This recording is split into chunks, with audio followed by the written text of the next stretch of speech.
Hi friends, ఈ వీడియోలో నేను కమ్మని టమాటా పప్పు కాంబినేషన్గా బంగాళదుంప ఫ్రై చూపిస్తున్నాను. రెండు సింపుల్ రెసిపీసే. నేను ఎలా చేస్తానో ఒకసారి చూడండి. ముందు మనం కందిపప్పుని కుక్కర్లోకి తీసుకుందాం. ఇప్పుడు ఈ కందిపప్పుని నీళ్లు పోసుకొని శుభ్రంగా 2 సార్లు కడుక్కోవాలి. కందిపప్పుని కడిగిన తర్వాత దీంట్లో సరిపడా నీళ్లు పోసుకోవాలి.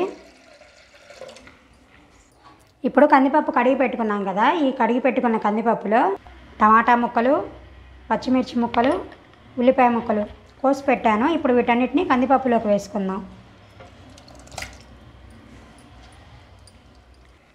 ఇప్పుడు ఇందులోనే పసుపు, కారం, 1 రెమ్మ కరివేపాకు, చింతపండు, పప్పులో అన్నీ వేసాం కదా. ఇప్పుడు కుక్కర్ మూత పెట్టుకుందాం. ఇప్పుడు స్టవ్ ఆన్ చేసి ఉడికించుకుందాం. పప్పుని 4 విజిల్స్ వచ్చే వరకు ఉడికించుకుందాము. పప్పు ఉడికేలోపు మనం బంగాళదుంప ఫ్రై చేసుకుందాం. ఈ బంగాళదుంపల్ని చెక్కు తీసి చిన్న ముక్కలుగా కట్ చేసుకోవాలి. బంగాళదుంప ముక్కల్ని కోసిన తర్వాత ఇట్లా నీళ్ళల్లో వేసి 2 సార్లు కడుక్కుంటే బంగాళదుంప ముక్కలకు ఉండే పిండి పదార్థం అంతా ఈ నీళ్ళల్లోనే పోతుంది. అప్పుడు మనం ఫ్రై చేసేటప్పుడు కూడా కళాయి కతుక్కోకుండా ముక్కలు బాగుంటాయి. ఇప్పుడు బంగాళదుంప ఫ్రై కోసం కళాయి పెట్టాను. ఇప్పుడు స్టవ్ ఆన్ చేసుకుందాం.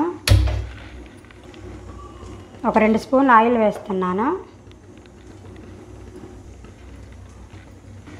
ఆయిల్ హీట్ అయిన తర్వాత ఎండుమిర్చి వేసుకోవాలి, తాలింపు గింజలు. ఇలా ఎండుమిర్చి తాలింపు గింజలు ఫ్రై అయిన తర్వాత కరివేపాకు వేసుకోవాలి. ఇప్పుడు ఇందులో మనం కడిగి పెట్టుకున్న బంగాళదుంప ముక్కలు వేసుకోవాలి.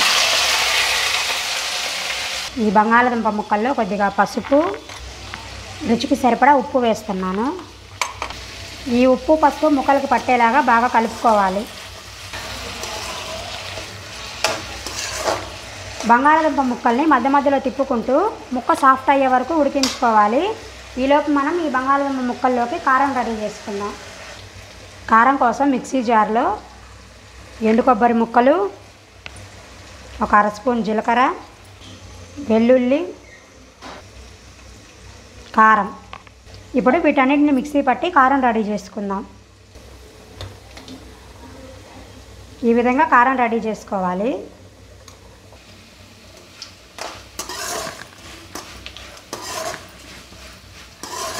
బంగాళదుంప ముక్కలు ఇలా మెత్తగా ఉడికిపోయాయి. ఇప్పుడు ఇందులో మనం కారం వేసుకుందాం. మనం మిక్సీ పట్టాం కదా కొబ్బరి, వెల్లుల్లి కారం, ఈ కారం మొత్తం వేస్తున్నాను. ఈ కారం అంతా బంగాళదుంప ముక్కలకి పట్టేలాగా బాగా కలుపుకోవాలి. కారం వేసి 1 నిమిషం ఫ్రై చేసుకొని ఇంకా స్టవ్ ఆఫ్ చేయటమే. చూసారా ఫ్రై ఎంత పొడి పొడిలాడుతూ కళాయి కతుక్కోకుండా వచ్చిందో.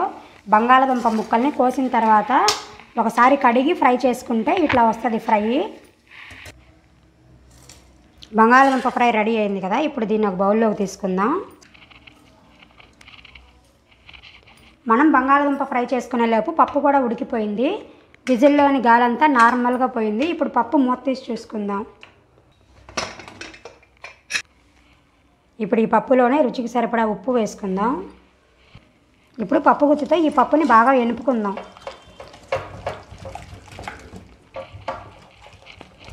పప్పు మెత్తగానే ఉడికిపోయింది. పప్పు రెడీ అయిపోయింది కదా. ఇప్పుడు తాలింపు వేసుకుందాము.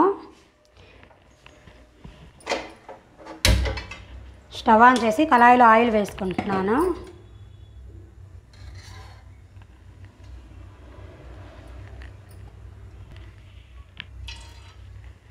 ఆయిల్ హీట్ అయింది. ఇప్పుడు ఎండుమిర్చి వేస్తున్నాను, తాలింపు గింజలు, 4 దంచిన వెల్లుల్లి. ఇవి కొద్దిగా ఫ్రై చేసుకోవాలి. ఇవి ఇలా ఫ్రై అయిన తర్వాత కొత్తిమీర, కరివేపాకు. ఈ తాలింపు ఫ్రై అయింది, పప్పులో కలుపుకుందాం. ఇప్పుడు ఈ తాలింపుని పప్పులో వేసుకుందాం. తాలింపు అంతా పప్పులో కలిసేలాగా బాగా కలుపుకోవాలి. ఇప్పుడు పప్పు తాలింపు వేసినప్పుడు ఒక సౌండ్ వచ్చింది కదా, ఆ సౌండ్ అంటే మీలో ఎంతమందికి ఇష్టమో కామెంట్లో చెప్పండి. నాకైతే చాలా ఇష్టం. ఆ సౌండ్, వెల్లుల్లితో పప్పు తాలింపు వేసినప్పుడు వచ్చే స్మెల్ చాలా బాగుంటాయి కదా.